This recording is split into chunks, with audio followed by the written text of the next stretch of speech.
we are fully committed. As President mentioned, every year, the College of Agriculture and Food Science conducts review session. Anong kahibigan, anong kaibaan nito? This time, mabagay po ni Chair, the far-flung, those schools, SUCs, na malalayo, may access to technology, will have access to this online review. Every year, nagkakandak po ang College of Agriculture, but it would cost about 10 to 15,000. Sabi nga nung iba, mas malaki pa yung cost. But this time, we will make it more inclusive and accessible. Lalong-lalo na, kasi, for example, yung mga taga-Batanes, pupunta ng UTLB, masyadong costly yun, di ba? This time, we will make it more accessible. And we thank CHED for providing us that funding, the Smart Classroom iLab. Yung iLab, binigyan po kami ng para ma-equip yung aming computer laboratory ng CATL, yung Center for the Advancement of Teaching and Learning. So doon din, na-test yung aming mga new pedagogy, the new ways of imparting knowledge. So, natitest lahat po ito. Kaya, we will make it more inclusive and we're fully committed as President Jimenez mentioned. Kay Ding Dong Camacho. Of course, how committed is the UP and UP Los Baños dito? Of course, we know na you're going to tap the faculty, the entire UP system, UP-LB system, UP College of Agriculture dito. How committed is the UP College of Agriculture dito sa program na ito? Of course, using the faculty of UP Agriculture to teach and to give review lessons to these SUCs. We will give as much as we can give. I just really want to be clear about, of course we have functions now. We have basic responsibilities. Hindi namin papabayaan yun hanggang kaya namin ibigay na oras. But just remember this, we are going to leverage technology, ang potential ng technology. This is a lower cost, high impact initiative. And we are, the University of the Philippines right now is going through the process of digital transformation. We're going to harness the full potential of digital technology. Natikman na natin ang potential yan during COVID. Wala pa yun.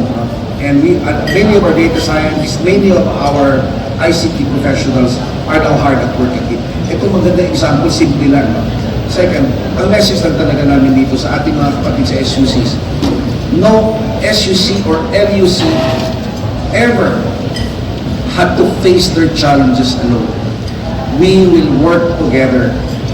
Tinabangay sa words of sa amin, sa mga Bisayaan, tinabangay, tulong-tulong, collaboration. Number 3, it is part of my commitment as President in my administration that UP must stress its role as a public service university. That service to our SUCs should be a pillar of our reason for being. So committed yan in terms of resources, in terms of philosophy, and in terms of vision and strategy.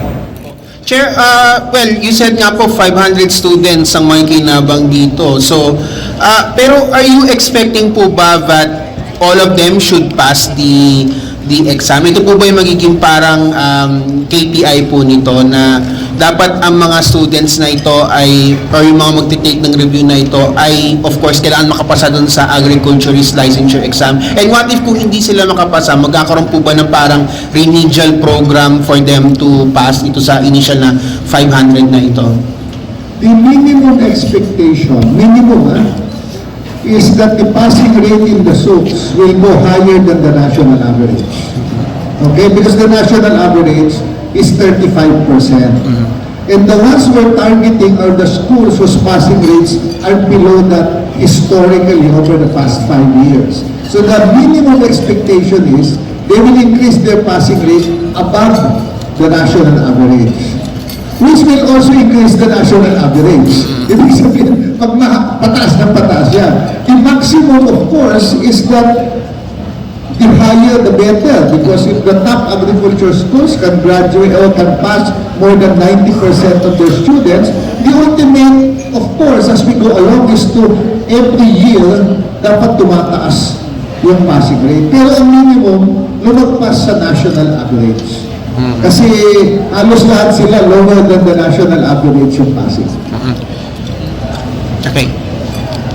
Pag bumagsak sila, Paano po yung mangyayari pag ano po sila? Pag well, hindi po nakapag- that's why one of the things that is required from the school is they have a structure in place.